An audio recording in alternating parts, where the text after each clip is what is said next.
Well, welcome to episode 2 of the Box I Live In podcast. This is Ben Reeve, and today I'm joined by Blake Howard. G'day, Blake. Hey, Ben. How are you? I'm very well. And my other colleague in the business, Sarah Ewen. How are you, Sarah? I'm good. What about you? Yeah, very good. Thank you. Now, full disclosure up front. I mean, we spoke about it on the first podcast with Blake. Both Sarah and Blake were participants on programs that I ran.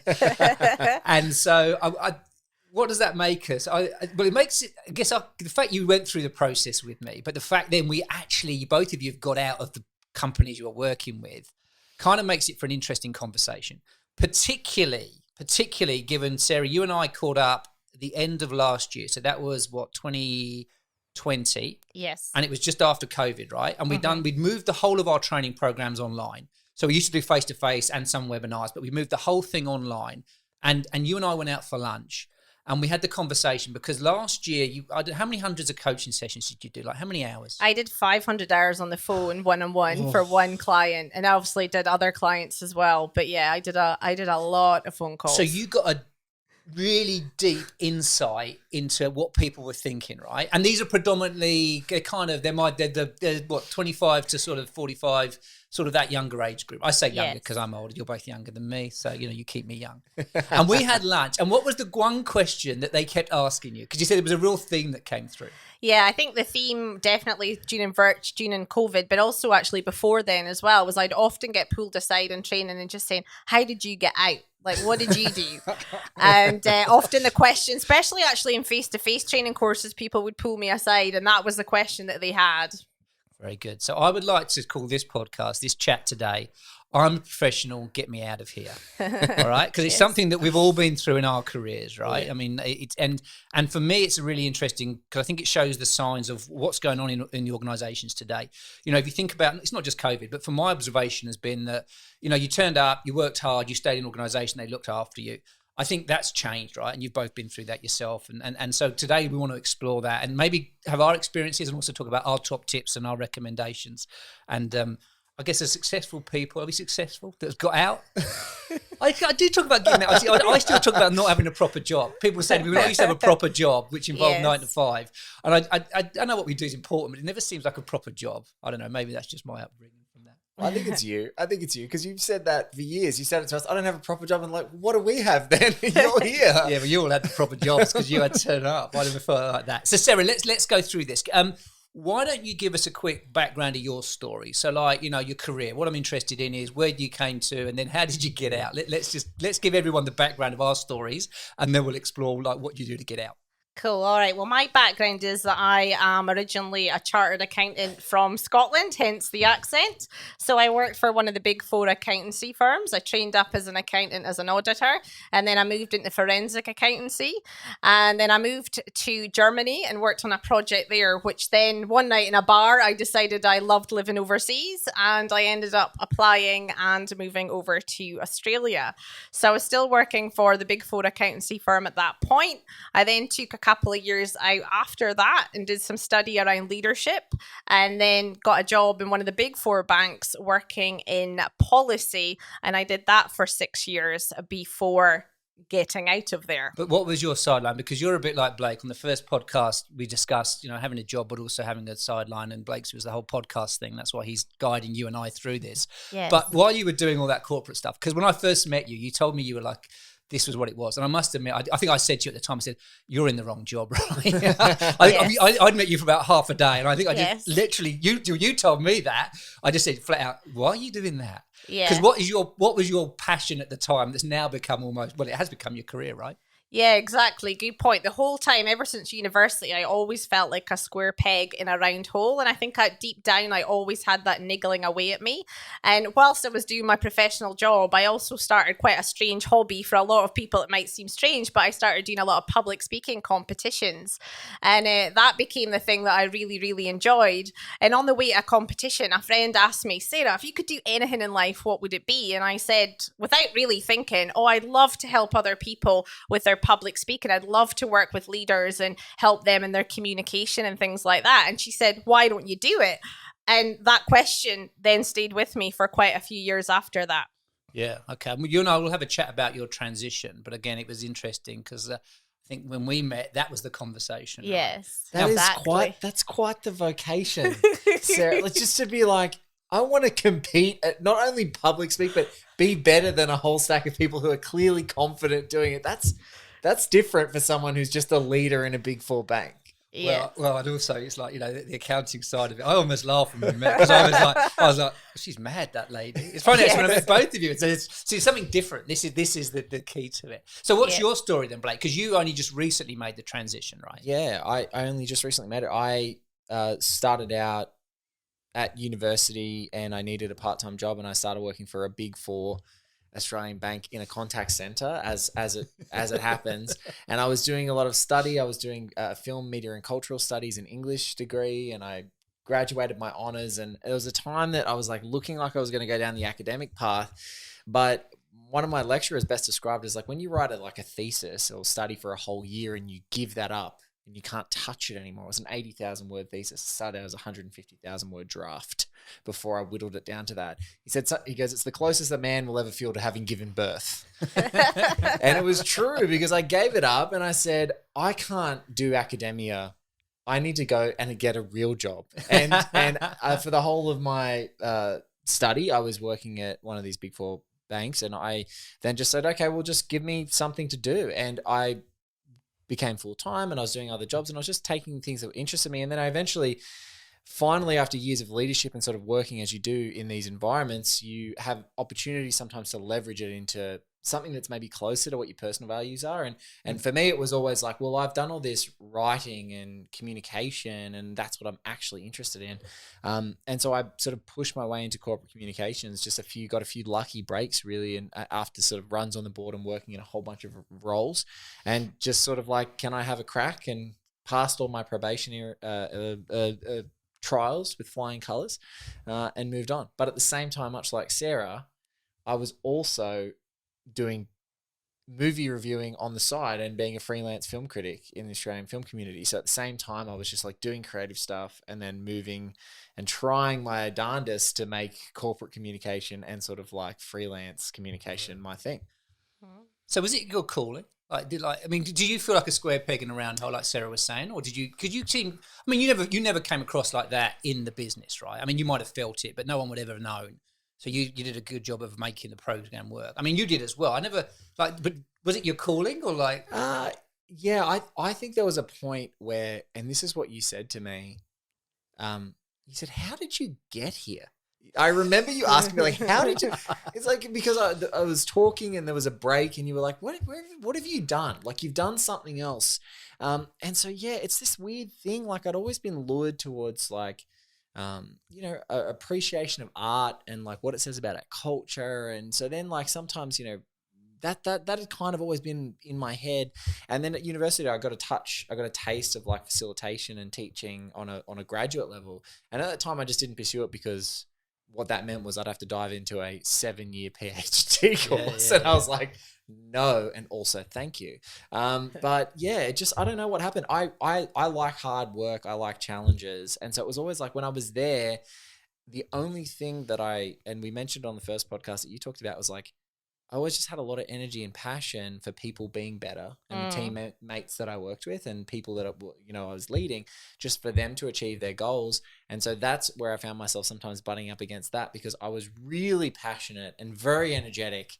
And sometimes people are like, why are you working this hard? See, I think I'd recognise that in both of you. I've trained, as I said, thousands of people over the years. And given my background was in corporate as well, and having made the transition, so my story was exactly the same as you both know. I worked in the IT space back in the 90s as it's hardware sales, and it just grew. Grew from PCs on desks, so everybody had one. And so I grew with it and, saw all this stuff in like a 5, 6, 7 year career and just got to do bigger roles just because I was around. But I primary to that, I fell into that because I wanted to be a teacher. So I was going to go back in the UK and was going to teach, and then never got there because I got waylaid.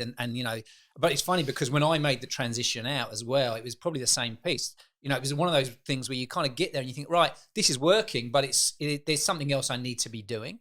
And then I got out and did this consultancy gig. And so when I met both of you, it was really interesting because, as I said, I meet thousands of people and you pick the ones that are slightly different. And it's not hard to sort of see that you're not I'm going to, it's not, I don't know if it's derogatory or not, but you get a lot of corporate robots, let's be honest. They're nice people, but they're doing what has been prescribed.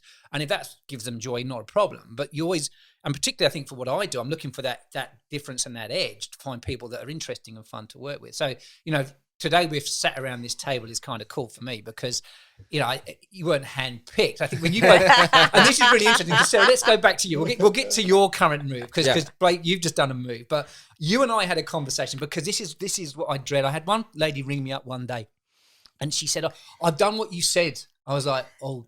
Shit, what did I say? And then she went, I've resigned. And I was like, whoa, I don't ever remember telling anybody to resign. What I've always said is if you're thinking about going, do your homework. Yeah. But Sarah, you did ring me and you did say, I've made some decisions. And then we had a chat. So what was the catalyst for you then to actually leave the corporate space and to get out and ultimately initially to set up your own thing? But ultimately, you and I work together now, which is great. So when was enough? Yeah, it's funny actually. There wasn't like one massive moment, but I think there was a series of smaller things that just got me thinking and just edging towards making that move. A couple of things spring to mind. There was actually another training program that I was on in the organization I was in, and everyone had to present and nobody wanted to present. And so I went, I'm happy to go first. It was on the difference between managing and leading. And at the end of the presentation, there was just silence. And the facilitator pulled me outside, and I was the most junior woman on this woman leadership program, female for females, and she pulled me outside and she said, would you be willing to give feedback to all the other presenters? And I thought, well, it's a bit unusual, it's a bit bizarre, but sure. And then actually it ended up that I ended up working with that lady on a few different client engagements outside of the organization. So little moments like that one were catalysts for really getting me to think, is this something that I would really be wanting to do full time and step out of my comfort zone to do? And I realized that that's really what I wanted to do. That's what energized me. That's what, keeps the blood pumping. And that's what I wanted to pursue. Okay, so we'll come back then to the mechanics of the move, right? What about yourself, Blake? Because you've literally recently just kind of stepped out and alongside all the podcasts and all the stuff that you're doing, you've gone back to be a teacher. Yeah, I'm going back to study. Yeah, COVID accelerated lots of things and it accelerated companies and restructuring and things like that. And I was quite lucky because I kept my job in a corporate during this time and it was pretty crazy. But companies restructure and the direction that they were going was pushing me out of where I'd kind of established myself back to like what they need and what a big companies need more than anything, Ben. They need change. They need change and people who do it. And I kind of looked at what was in front of me. I looked at the career that I'd had there, both part and full time. And I just thought, if I can do this. I think that's a problem sometimes. And I hear in Sarah's like, I can do it. I'm the person who'll go, I'll go first. And so I felt like I could transition to where they maybe needed me or were trying to reposition me. But I just went, what am I going to do that's going to make me feel like I'm having a positive impact? Because I felt like there was a lot of, in your true box I live in jargon, like a lot of fluff about going back to another chaotic change role and not, what am I really doing? What impact am I having? Did you have a midlife crisis? Yeah. Pretty much. It was like that. It was like whatever the halfway point between quarter and mid is, it was like hopefully there. But I just was like, what's actually going to work for me? What's going to add value? And, teaching was something this is how something haunts you. It's like I'd talked about teaching a decade earlier with my wife before we started our family and gone, maybe I should go back to uni and just do this. And then life happens and things happen. And when this opportunity came up, I was like, I need to go. I need to get out. And, the only thing that I can say to anyone is like, through a crazy circumstance of events, but I had my first experience in a school on a placement observation for 5 days. And it was just, it was a low socioeconomic area in Sydney, and it was a school with utterly committed teachers working in a challenging environment with kids who had a variety of their own challenges. And I just was like, this is the realest place in the universe. Yeah. And this is the only I can't imagine going to a corporate place again, almost even into a building. I was like, I just felt like this is the kind of environment, because you literally day by day, interaction by interaction, can see the impact that you can have on kids who are there, and whether they know that they need guidance or support or whether they don't really want it. It's like that's all part and parcel of what it is. And I was like, I think this is the kind of place I can really thrive and personally feel good about it, which is like, for the longest time, you're like, I can do things that are easy. I've done things. You have a lot of experience, a lot of runs on the board. And I think that comfort and safety net is there. But man, it was nothing cooler than standing there going, wow, this I don't really know all the scenarios here. This is going to be fun. Yeah, the unknown. So let me ask you this question, because it's you're making these transitions. And as I said, I made the transition as well into sort of, and we spoke about this on the first podcast. We talked about the financial situation that we're in, because it's very easy to say, right, I'm going to give it all up and go and follow my life's work. But when you're in the corporate system, one of the things I realized is it paid me a load of money, and yes, there was risk and there was pressure, but it was relatively, in the grand scheme of things, it wasn't risk at all, and it's somebody else's money. The moment, and you're guaranteed that, and the moment you step out and either, commit to a training process and retraining, or you commit to setting up your own business, that security blanket of the regular paycheck goes. And I think all full disclosure, I was lucky because my last role was 9 months and it was an integration role, and I knew I was going to get a package at the end of it. But I do remember that first day when I walked out the next day, sitting there and, back in my home office, and I didn't have anybody to look after me, and I've got to pick up the phone, and, the money's there, but straight away it starts to go, it's that piece. So these moves that you've made, financially, I don't know, your financial, was it a good financial move, or was it just a question of following your dreams? Did that scare you? Because I said to you before, I get that you should follow your dreams, but if we're going to live in a society which takes a certain level of income, and if you're not prepared to sacrifice some of that, and I actually don't think you should, but what it does is it means the transition has to be managed. You can't just say, I'm going to leave and then follow my dreams, because you put yourself in a whole world of hurt, because all of a sudden you don't have the income. So we don't need to go to specifics, but from a financial perspective, did you know what you were getting into? Had you run the numbers? Had you have the business plan? Yeah, well, as I mentioned before, I'm a chartered accountant from Scotland. So you're actually financially independent then. So one of the things that was definitely a driver for me was making sure that I was being sensible. So I made sure that, before I did eventually step out, that I had all my ducks in a row from a financial perspective. I had a little bit laid aside so I wasn't panicking if a client didn't settle an invoice on time. And I just made some decisions around where my boundaries were financially. I had this thing that I would never ask a family member for money. And that was my absolute on that one. They're Scottish, they wouldn't have given it to you. Well, that's it, drawing blood from a stone. But to be honest, the finances is one of those things where it's important to do your homework, have your ducks in a row, make sure you've got a budget that you're happy to stick to and all of that. But also too, you don't want the finances to be the reason why you don't do it. So for me, I wanted to make decisions that were good from a financial perspective, but I didn't want the uncertainty around finances to hold me back. And I've always said to any business owner, if the inconsistency around finances stresses you out, it's probably not for you, because it's one of the things I actually enjoy about running my own business. I enjoy the adventure of not always knowing exactly what's in the account all of the time. And everyone's wired differently, but that's actually one of the things that really attracts me to it. It's the uncertainty. As an accountant, it was the knowing what I'd be doing in 10 years' time and how much money I could be earning in 10 years' time that I used to find particularly draining about the whole thing. So that's interesting. So what you're saying there is pay attention to it, but equally, if you let that get in the way, then that's also an issue as well. Yes. So, but your point is you think about what you're going into, right? Absolutely. And I probably took it to the extreme. I really wanted to test myself to see how much I wanted it.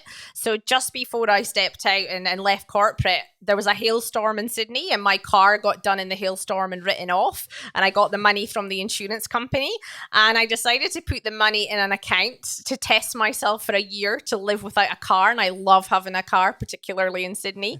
And so I did it partly because I had a safety blanket, but also I wanted to test how much I was willing to make lifestyle choices and changes if I needed to. A year later, I went and bought a car, and I'm absolutely delighted I got a new one. But at the same time, for me, that was actually a really important test from a financial, but also a how much am I willing to sacrifice and make changes to my lifestyle expectations, which I think a lot of people like the idea of the dream, but they don't like the realities of the cost that you sometimes have to pay. Yeah, absolutely.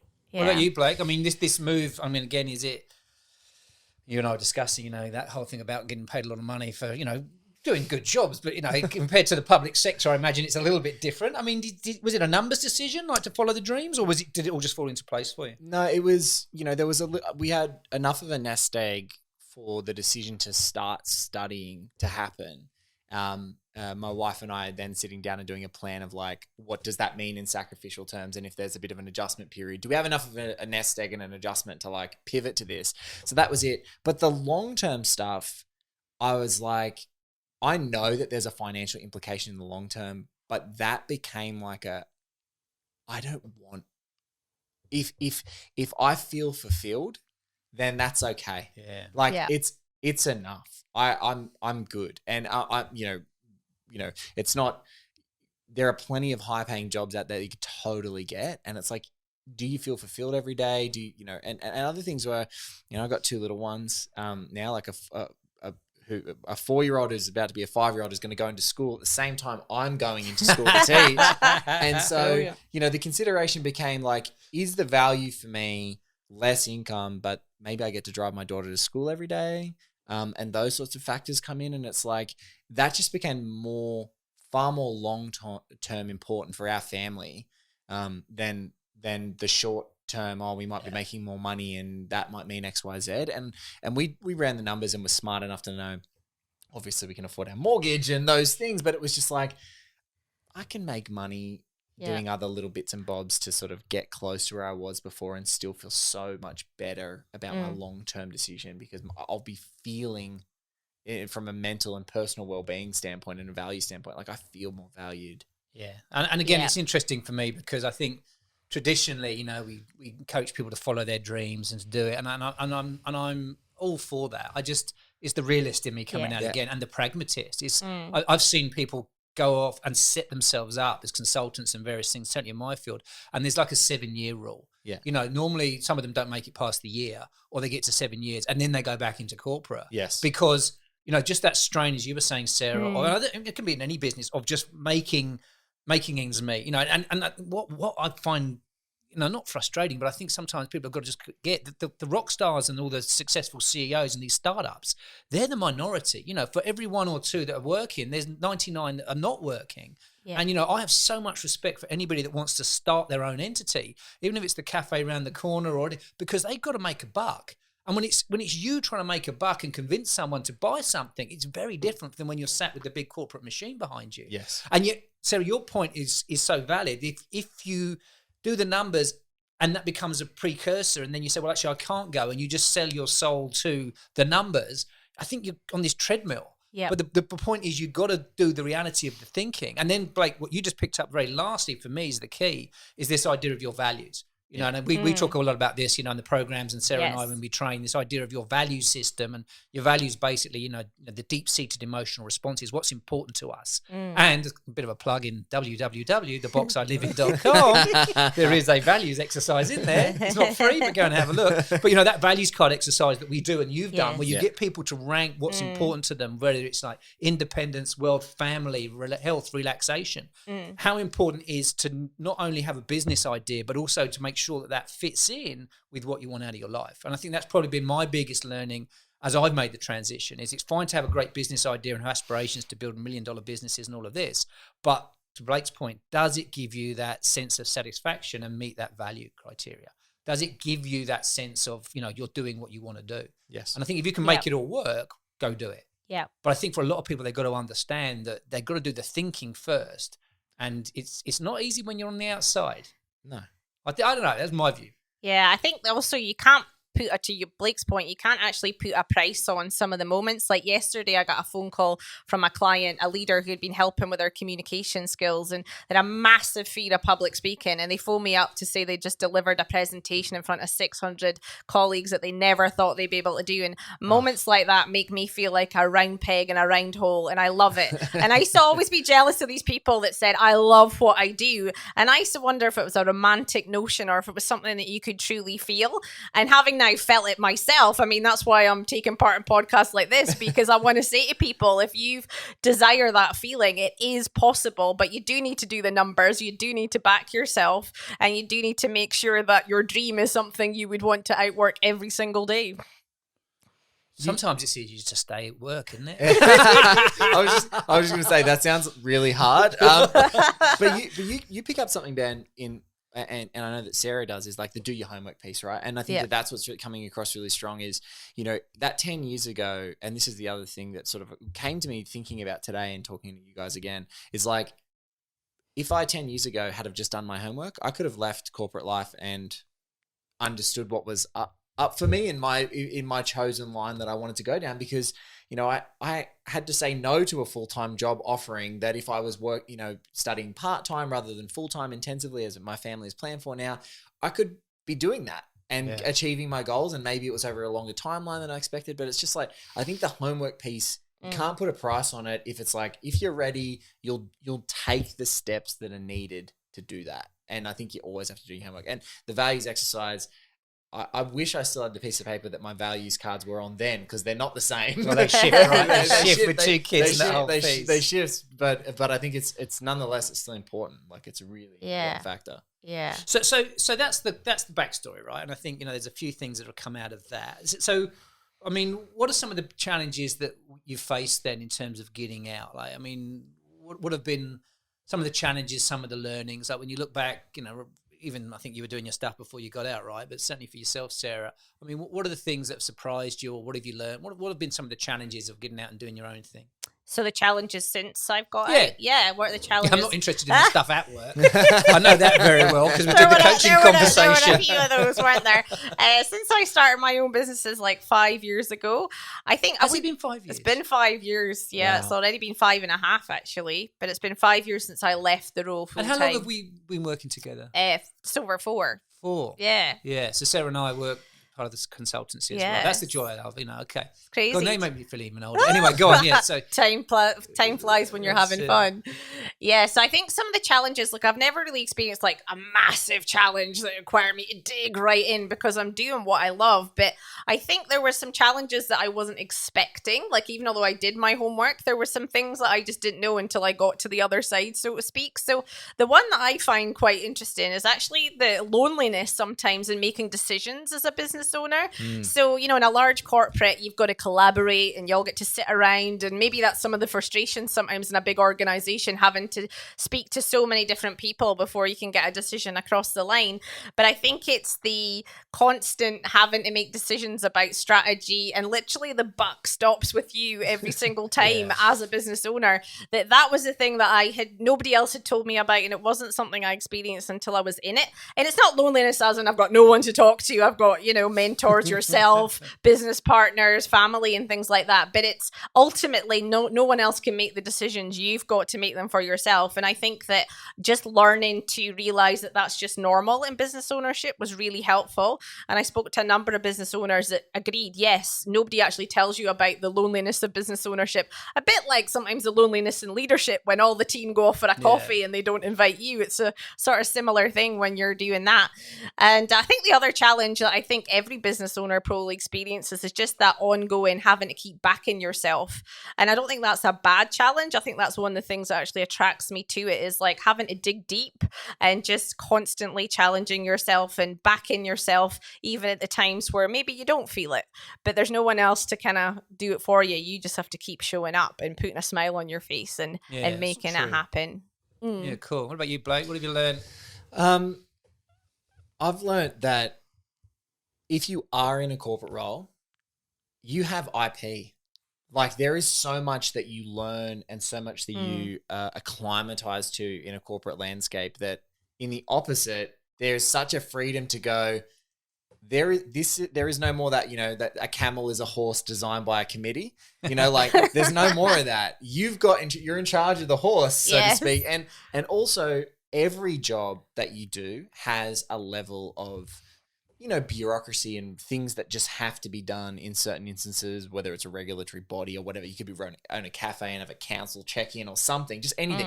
But if you've come from a corporate landscape where that's your life, and you just have to put up with that in like a very small dose in another profession. Some people who've been in that profession before cannot handle it. They just cannot handle it. And whereas like a few people have said to me, it's sometimes really bureaucratic when when you're in a teaching role. And I was like, what kind of bureaucracy? Just like, let's dig under what it is. And you sort of get underneath what it is and you're like, fine. What, an extra half an hour of bureaucracy a day compared to people who might be listening to this who sometimes have 3 to 4 hours of meetings before they go and do their job in a day. It's like, there are those sorts of things where I'm like, you have IP and you can do it. And then also you can be really energized. There's a lot of hurry up and wait in corporate. And one thing that I've relished, both like being able to do stuff like this and collab with you guys is, and just my other pursuits, and then also studying, is like, there are no reins on me. Like I don't have to wait for a committee or a stakeholder to sign something off. You just go. And so I think that that's another thing that is really helpful for me, is like anything you want to road test, you use your mentors, you can go to them occasionally. And there are good people to sanity check things with, but there's nothing stopping you except yourself. And that can be scary. Yeah. Well, I think that's probably links to my biggest learning. It's interesting because I think you can get really conditioned when you're in the corporate space. I remember it took me literally 3 years to travel like during the day. So normally, because I was so conditioned to traveling morning or afternoon on corporate flights, there were certain times. If I was going somewhere like in Melbourne or overseas, there's nothing stopping me going in the middle of the day and having an extra day. But I still was booking it unconsciously because I was caught in the routine. Yes. And you talk about the reins. It's funny when you shake those reins off, because again, it's but how do you realize that when it's just you doing your stuff and there's no one giving you the feedback? Yeah. But I think your point around transferable skills for me is critical, because I think when you're within the system, whatever system that is, whether it's professional qualifications like the accountancy or the engineers or whatever professional, sometimes you think, that's all I can do. But to Blake's point, I think when you're in a corporate environment, whatever that is, big or small, there is a whole lot of some of the softer skills, the EQ, the emotional intelligence. Certainly, if you're successful in that environment, they're hugely transferable. Yes. And I think the biggest challenge then is this entrepreneurial mindset, this capacity to kind of work within that and value that, but to bring that into that fluid environment that you're talking about. And sometimes I think when you're part of the system, you don't always appreciate. And I coach, like Sarah, I didn't quite do how many hours? 500 hours? 500. 500. I think I must have done about 300. 100 people on the program. But what's interesting is when you talk to somebody, sometimes I think they're like, but I don't have the skills. And I'm like, so when I met you guys, I'm like, you got the skills. I can see you've got the skills. It's just whether the individual believes it and can articulate it. Yeah. So I think, it's an interesting transition. And I think, it still... It took me a good 5 years to kind of just get comfortable with the fact I could do what I like. Even now, you've always someone to answer to, right? There's always a client that wants something there. And sometimes I think the pressure we put on ourselves, but for me, that as you were saying, Sarah, that drives that accountability for the business and what we're doing. Yeah. All right. So look, interesting conversations, right, in terms of our journeys, but let's practice what we preach and make this practical and real. So there we are. We're sitting there. We're talking to individuals. You've got somebody in front of you that's, looking to make this transition. What do they call it? I'm a professional. Get me out of here. What's our advice? So what are we going to advise them to do? Let's tell you what we'll do. Let's make a list. Old school. I've got the pen and paper here. I'll make the list, and then what we'll do is we'll type this up and we'll put it somewhere on the pod. It can be a handout, right? Yes. So this is our advice if people want to make the transition from a corporate environment or a job into do something else. Yes. Yeah. You fire away and I'll capture it and we'll make sense of it. What do you think, Sarah? What advice are you going to give them? Yeah, I think my advice would be, number one, know what your key strengths are and what's interesting to you and what your passions are, because usually somewhere in there lies the thing that you should be doing. Everyone searches and wants to have purpose, but what does that actually mean? And for me, my view is that if you can find something that draws on your key strengths that you're passionate passionate about and that it's really connected to your interest, then you're on to a winner. And that's just giving clarity around the idea or the thing that you could step out with. And then I think, the slightly more boring part is to definitely crunch the numbers and to see what your appetite is around taking risk and sacrifice and what that actually looks like from a practical perspective. And I think the third thing that I think is really important is a lot of people have amazing talents, as you just said, and dreams and things like that, but they spend a lot of time overthinking why they shouldn't do it, as opposed to reminding themselves and talking themselves into it. And that was definitely something that I had to sort of walk the tightrope of myself. But I think that that's really key in having the courage to eventually step out when you've got all your ducks in a row. Talk yourself into it and keep the dream alive. Don't suck it dead by overanalyzing it. And that would be some of my advice. What about you? Paralysis by analysis, Yes. definitely. Look, my biggest advice is, especially if something seems like it's huge, is like stretch the timeline. Because I've come to a point where, I'm so lucky that my consideration of a big career change and getting out of corporate was like a collaboration with my partner to be like, okay, how does this work for us financially? Do her dreams have to briefly pause while the family crunches the numbers and achieve the goals? But if that was in the past and you have a different conversation, it's like, would that transition out? Does it need to take 1 year or can it take 2? And can you make the steps a bit more slowly to make it happen? Because I think that sometimes for different folk, it's about a transition that you can manufacture, maybe going to part-time while you're in the corporate space and you still have the safety blanket. But it's like, I think to Sarah's point, sometimes you do have to jump because you feel compelled to jump. Yeah. But if there are other people who have towed the line for a long time and they need a more gradual way, just stretch the timeline and what does it look like. But just know that I got a great bit of advice once, which is and I'll have to just sort of like censor it slightly. It's what's your F off date? was a great bit of advice I got from a mentor and a former leader of mine, Craig. I love you, because that's exactly who he was. But he was like, if you've got a goal that this is what you want, you need to give yourself a deadline to make that happen. And so I think that sometimes it's crunching the numbers, it's doing the homework, it's stretching the timeline, but I've never forgotten the FU date. I've never forgotten it, because I literally at the time, in part of my career transition and then out, it was like, this is my FU date. This has got to happen. If I don't get what I want, I'm out of here. I'm gonna call that departure date. That's very diplomatic. Very diplomatic. See, I don't know the rules about podcasting. I don't know whether I'm allowed to swear or not.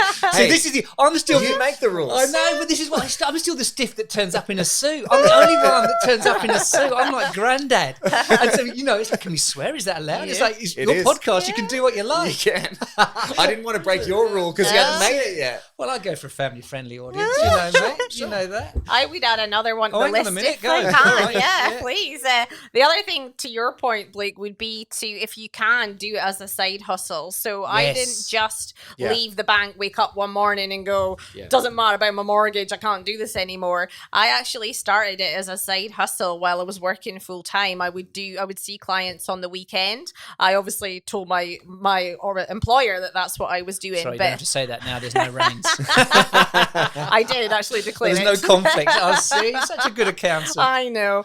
But it just got to the point with me where I had clients asking for bookings during the week at the time when I was doing my role, that I went, this is helping me to actually now reach the point where I have to make the decision. But the other thing is a lot of people think they need the bells and whistles straight away. I need the office, I need the technology, I need all the things that they think they need to run a business. But really, especially during COVID, the smaller you make it and the sort of shoestring that you can build it on, the better, really. So you don't need all those things to get started. Just get started. Yes. Yeah.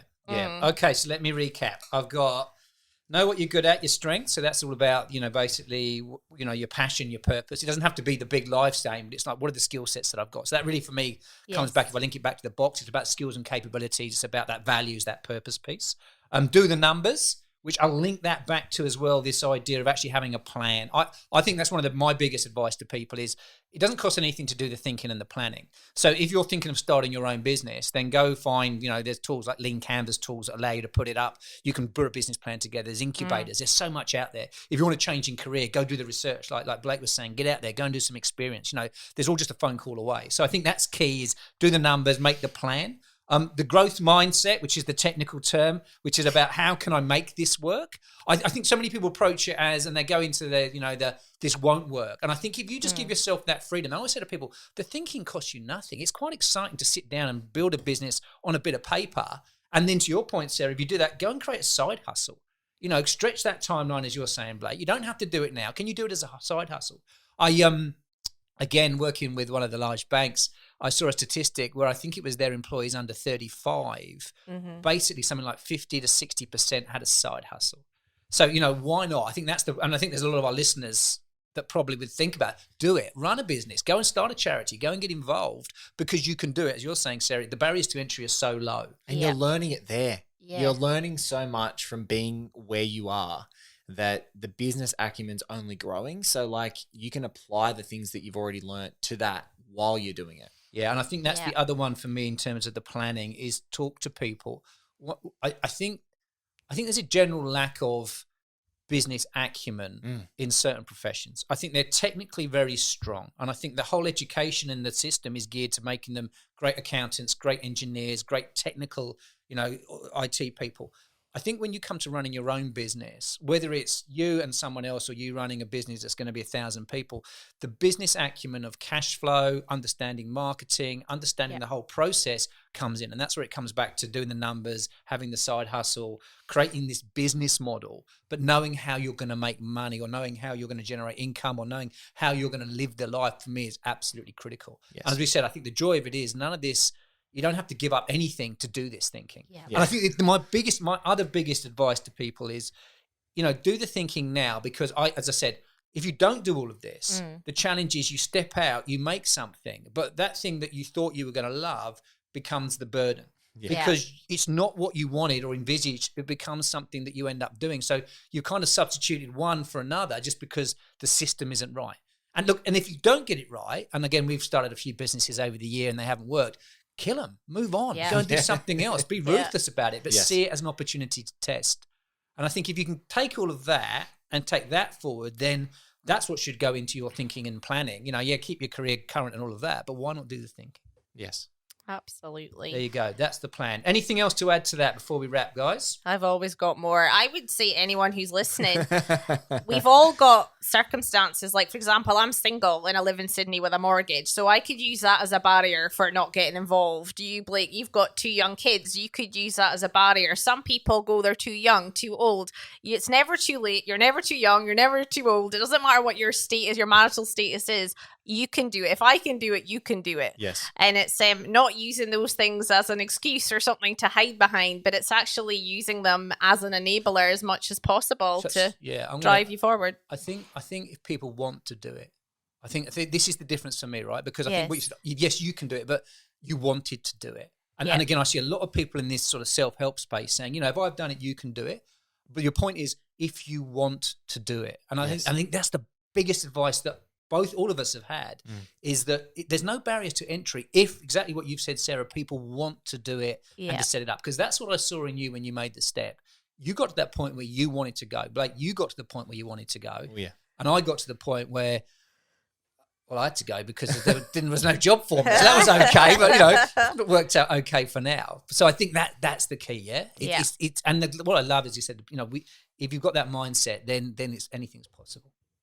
All right. Well, thank you. That's been, again, how many years in the making? I've known Blake for about 10. It must have been about the same when you and I caught up, but we only just met recently. So thank you for that. I'm delighted about that. Well, I'm going to write this up. We'll put it up. We'll do it as a one-pager. We'll put it out to people. We'll chuck it in the notes of the podcast as well. It's just like a handy hint list, and put a link in there as well. And a lot of this stuff is directly and indirectly covered in the program. So if you're interested, www.theboxilivin.com, get online, do the questionnaire around Future Ready. Have a look at the free program that's there. Drop us an email if you've got any questions or thoughts. Happy to have that conversation. And as I finish every podcast with and every training, the only bit of advice, people, is when all is said and done, more is said than done. So don't talk about it. Start taking some action. Good on you. Thanks, guys. Thanks, Ben. Thanks, Ben. Check it out.